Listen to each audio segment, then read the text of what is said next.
flex without showing no action. Had to give a heart so with compassion. YouTube was good. Yes, your eyes are not fooling you. Your boy is back with yet another video. The consistency is real. We're just turning the heat up and we're just getting started with this channel. This is going to be a mid-skin fade, a drop fade, should I say. We're going to style the top, slicking it back, and it's just going to look super good when it's all put together. So let's get right into it. As you guys are seeing me do right here, we are creating our first guideline. This first guideline is going to have a drop towards the back right under the occipital bone because we do want to keep that area towards the back a lot darker so that the top blends in nicely into the back, as you see with that drop coming together right here with the first initial guideline. Once we got that guideline situated, we are going to start the process of balding him out so that we can ensure that our fade is going to be super bald towards the bottom, and then it's going to be as dark as we can get it with that nice transition in between.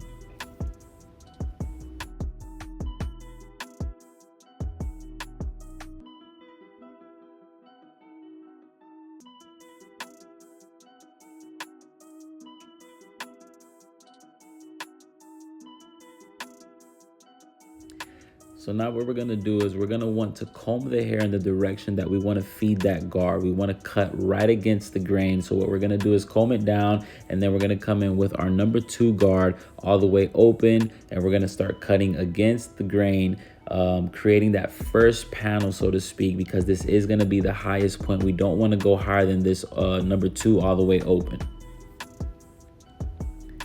After we have that cleaned and nice and situated, we are going to create the first real fading panel. This fading panel is going to be about 1 inch up with our lever all the way open with no guard.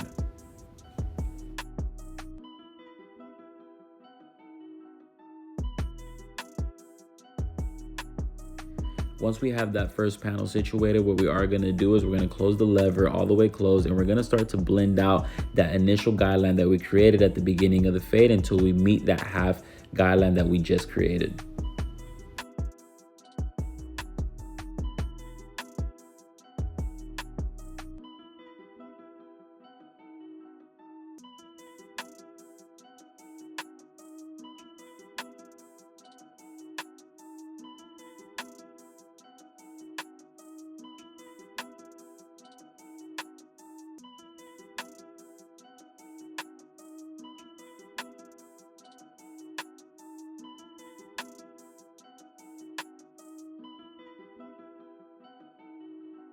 So the following step is going to be to focus on this line that you just saw me point out, and we are going to be using our number 0 with the lever all the way closed, and we're going to start to lightly blend just above the half guideline that we just blended into.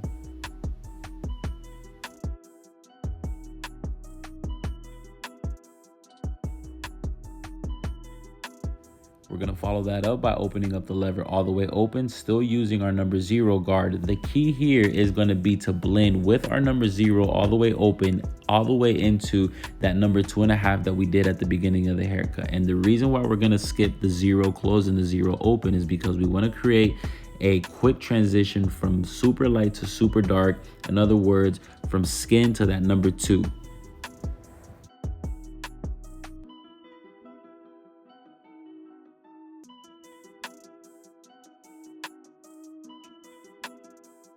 As you guys can see, it is possible to blend from your number 0 guard all the way open, all the way into a 2 or a 2.5. And the reason and the key for that is going to be super light-handed when you are flicking the wrist out, so you do not create another line. If you do create another line, you can always go back to the number 1 close and then the number 1 all the way open. But in this situation, if you use the corner of your blades correctly and you are light-handed as you are blending out, you can jump from the 0 all the way open all the way into the number 2 or 2.5. So now we're going to do a little bit of clipper over comb, or we're going to comb the hair down first, and then we always want to make sure that the motion of the comb is going to be either vertical or outward towards you, so that when you comb the hair back like you see me doing here, it's going to blend all super nice.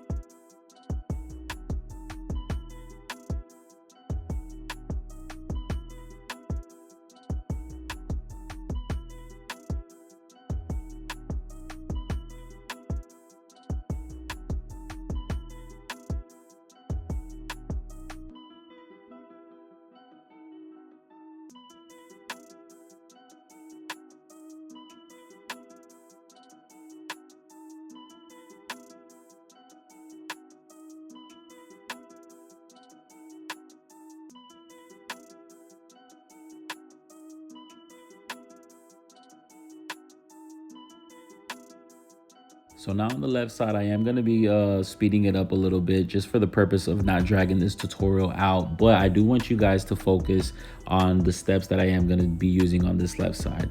On the left side, I am going to create my first panel with the half that you just saw me do. And I am going to follow that up with my number 2 guard with the lever all the way open, as you can see right here. But I am going to be fading down instead of fading under a panel that I'm creating like I did on the right side. After I have all my guidelines set, I am going to do my clipper over comb work, as you guys can see right here. And then we are going to come in with our number 0 guard with the lever all the way open. And then little by little, we are going to start the process of fading down. Always remember to lower the point of fade. On this left side, we are still going to be skipping the number 1 guard close and the number 1 guard all the way open. It's the same steps, but instead of fading from bottom to top, we're going to stack from the bottom to the top, and then we're going to fade from the top to the bottom. And you guys will see that the outcome on both sides is going to be exactly the same. For you beginner barbers, you can try them both, and then you can figure out which works best for you.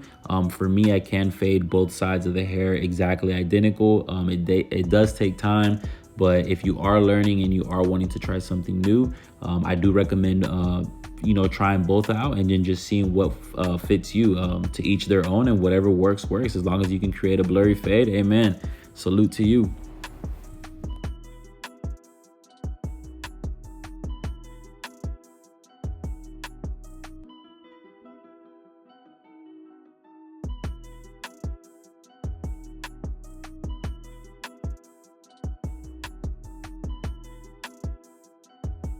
So now what you're going to see me do is come in and do my cross check. I did switch clippers because I do believe that sometimes switching clippers is a good strategy for creating just a different cut within the haircut and within the fade. I mean, look at that fade, guys. It has came together little by little. We're just cross checking, tapping at those dark spots and making sure that we create that super nice transition. As you guys can see, little by little, it is coming together.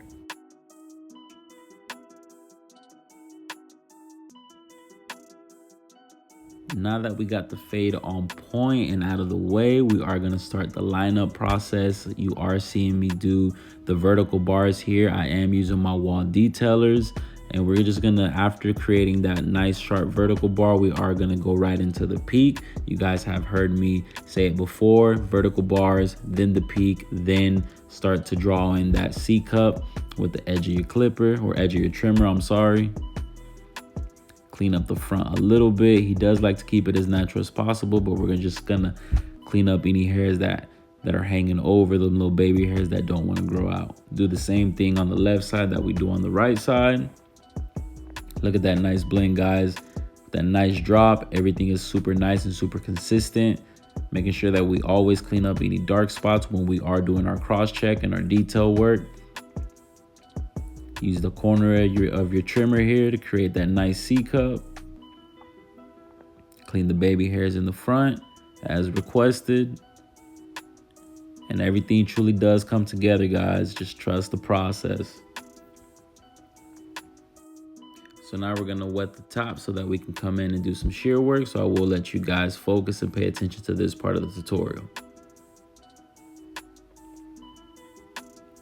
Grab your first section. He does not want to lot off, but we are going to make sure that we still give him a nice cut.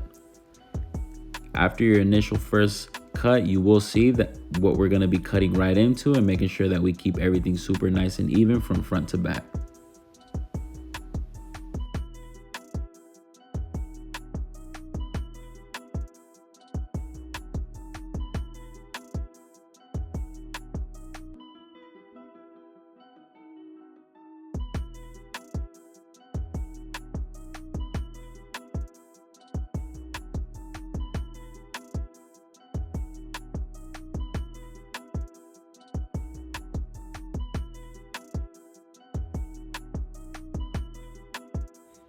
Once we've trimmed the top, now with the shear work, we are just going to blow dry his hair. Make sure we dry it up nice and good so that we can add some product towards the end of the haircut to make sure we style it. When I am blow drying, I do like to obviously come in with heat and dry it up super nice, and then follow the heat up with cold. And what that's gonna help do is it's gonna help hold that hair in place, and it's gonna make sure it gives it that firm look as well to whatever style that you were doing when you were blow drying.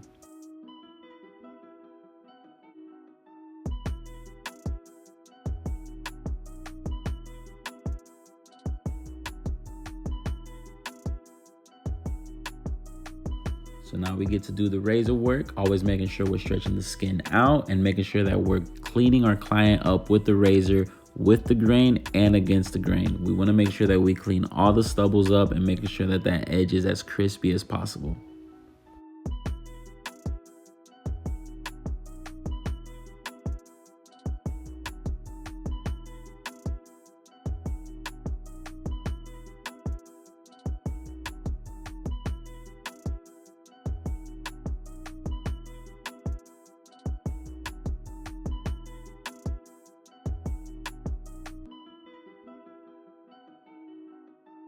Now, once our edge is done, we can go to the product of our choice. In this instance, I was using some styling powder just to give it more of that dry look. And that's just something that I decided to do, but you can use anything you want. Look how this cut came out, guys. I did do a little bit of accent right there in the front just for the purpose of the video. I hope you guys did like it. Listen, I hope you guys learned something. I hope I was informative. As always, please leave some feedback in the comments. Give it a thumbs up and stay tuned for the next video. As always, God bless. Thank you for watching. I'll see you guys on the next one. Peace out.